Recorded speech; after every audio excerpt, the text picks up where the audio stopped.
7. Christine and Simon. Mary talked to Mr. Wilson too, but it was no good. She came out looking tired and very sad. For many months she argued with David Wilson about the danger of the waste products, but he would not listen to her. And so, 18 months after John's report, Mary decided to move to another company. She was pleased because it was a more important job, but that wasn't the reason she was going. She knew that the cleaning machines would never be built. John was sad to see her go. He had enjoyed working with her, and she had come to his house several times over the last year and a half. His children liked her now. They had never been so friendly with any woman since their mother had died. On her last day, Mary and John had lunch in the factory restaurant together. "You don't have to go, you know, Mary," John said. "This company is very successful, and it's growing all the time. Your new paint has meant 400 new jobs, all because of your discovery. This isn't a poor town anymore. It's becoming successful, rich. People will want to move here from other places." He talked about the new sports centre at Andrew's school, which was built with money from the paint company. There were 2 big new shops in the town as well, and a new theatre, and a lot of new houses. "And it's all because of you," he said. "It's wonderful, Mary, don't you think?" He smiled at her across the table and took her hand in his. She looked at him quietly.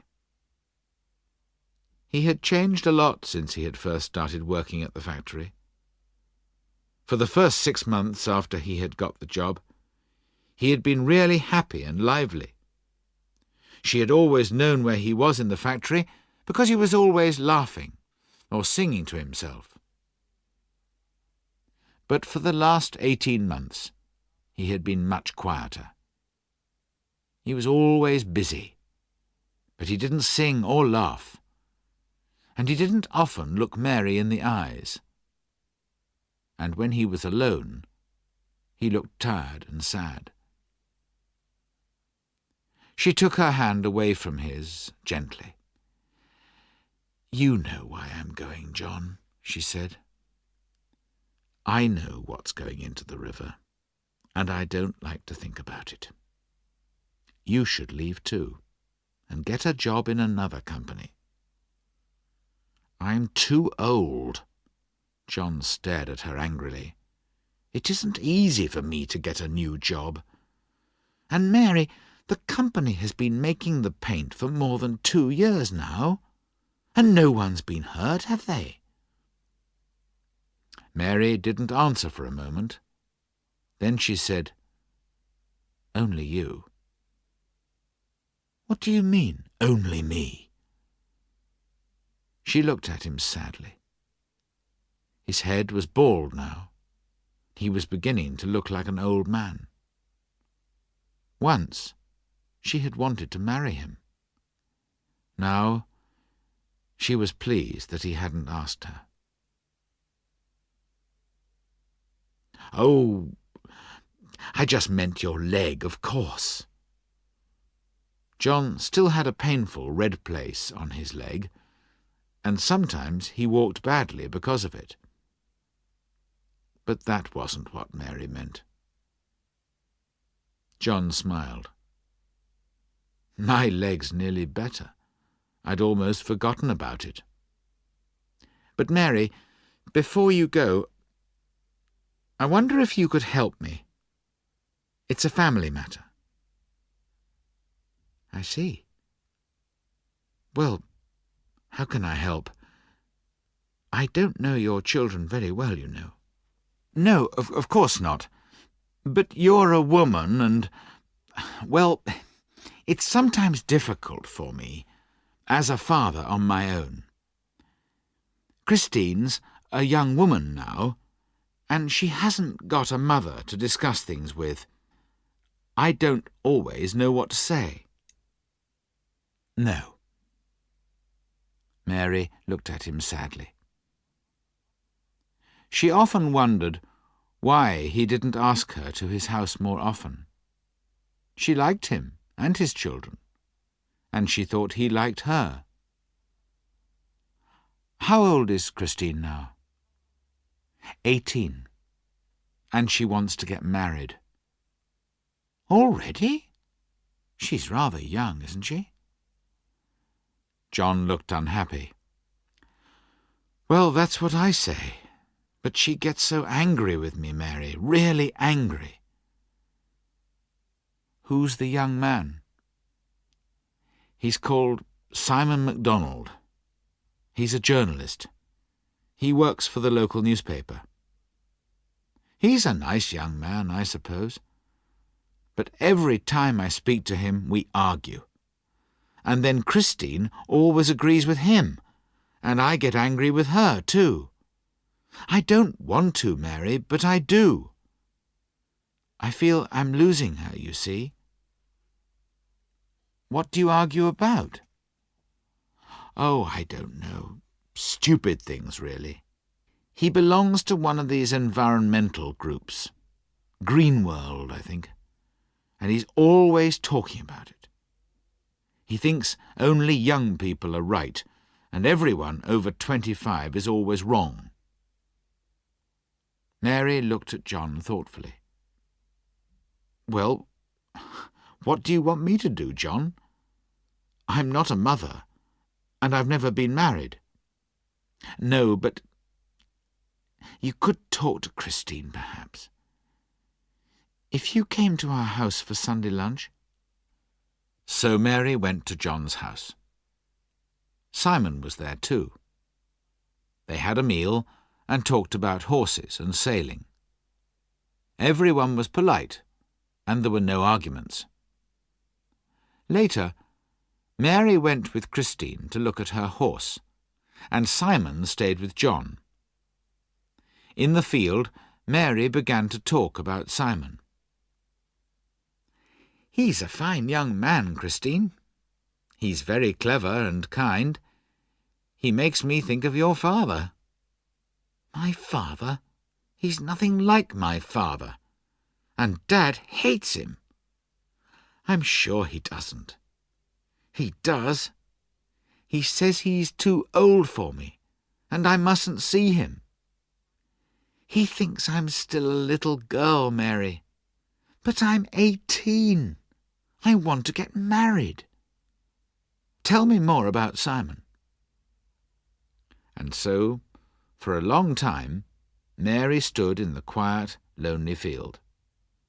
She helped Christine give food to her horse, and listened to her talk about Simon. Simon, Christine said, was kind, intelligent, very hard-working. He liked sailing and riding, and he wanted to make the world a cleaner, better place. He made her feel important, like an adult, not a child any more. She had met his parents, and they liked her a lot. It was only her father. "So, what should I do, Mary?" Christine asked. Mary put her hand on the horse's neck. "I'm not sure," she said. "I think you should marry him. But you don't want to make your father angry, do you? That's not the best way to start your life with Simon." "No, but I will if I have to." "Would you like me to talk to him? Perhaps he'll listen to me." "It's difficult for him. You're his only daughter, and he's probably very worried about it." "Oh, would you, Mary, please? I want Dad to like Simon, really, but he's always nasty to him." "I'll do my best, my dear. but I don't know if it'll work." Mary did try, very hard, before she moved to Scotland for her new job. She spoke to John on the phone, and sometimes they had a cup of coffee together in town. She was surprised how carefully John listened to her, and how grateful he seemed for her help. "He's really a very lonely man," she thought. "It must be hard for him with 2 children and no wife. He used to talk to his children a lot, but he doesn't now." At last, John agreed to the marriage. Mary was invited to a special supper because of the good news. Christine was very happy. She kissed Mary when she arrived and gave her a small secret present to thank her. It was a pair of pretty earrings. At the meal, John seemed a little nervous, but happy too. He tried hard to smile and thanked Mary, although he didn't think of giving her a present. He watched Christine all through the meal. He seemed to be afraid that he would never see her again, and he was very happy when she smiled at him. Then Simon stood up to say something. "Mr. Duncan," he said, "I'll always remember this night.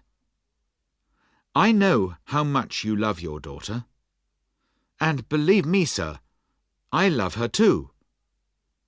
You've been worried about me because you want her to have the best husband possible, and I can't promise anything, but I'm going to try to be that man. You're a rich man, Mr. Duncan, and of course Christine and I won't have a lot of money at first, but I hope we'll manage." He smiled at Christine. "And yesterday, Mr. Duncan, I spoke to my employer, and he's going to pay me a little more than before." John looked surprised. "Oh, really? Why is that?" "Well, because he's given me a new job. He's asked me to write about the environment for our newspaper. I have to write a full-page article every week on the environment. And this is the first one. Look here."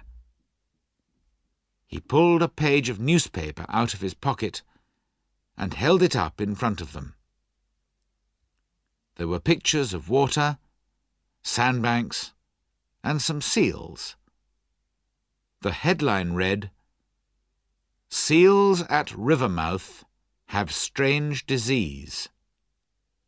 4 baby seals found dead."